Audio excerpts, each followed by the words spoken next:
Afsuski, bugun tongda Ummon guruhining a'zosi Zohid haqida shoshilinch xabar tarqaldi. Kanalimizda yangi bo'lsangiz, video ostiga bir dona like va albatta podpisatsiya tugmasini bosib qo'yishni unutmang. Ummon guruhining sobiq a'zosi Zohid Rixsiyev hamda uning turmush o'rtog'i Kamola Oripovalar Zohidning salomatligini tiklash uchun yaqin orada Turkiyaga uchib ketishganini ma'lum qilishgan edi.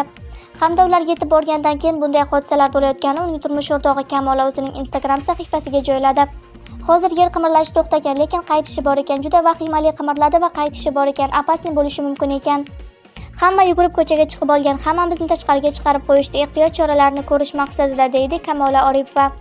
Kanalimizda yangi bo'lsangiz, video ostiga bir dona like va albatta podpisatsiya tugmasini bosib qo'yishni unutmang.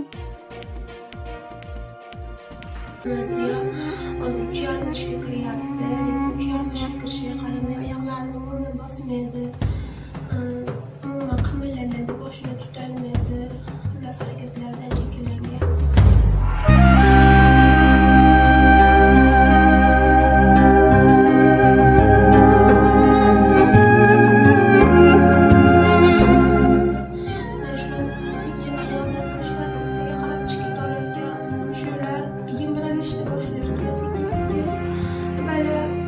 Mushuklari yimrilib oxir o'pkasiga, yuragiga o'tadigan, o'pka bilan yuragan mushuklardan iborat bo'lgani uchun o'pkasi qisqarib ketib, oxir nafas ham ololmaydigan bo'lib qoladi.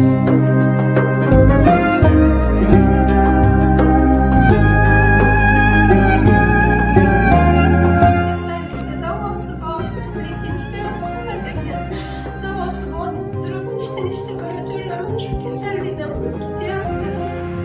Davosi borligi uchun juda qimmat bo'lgani uchun men xalqimizdan yordam so'rashga majburman.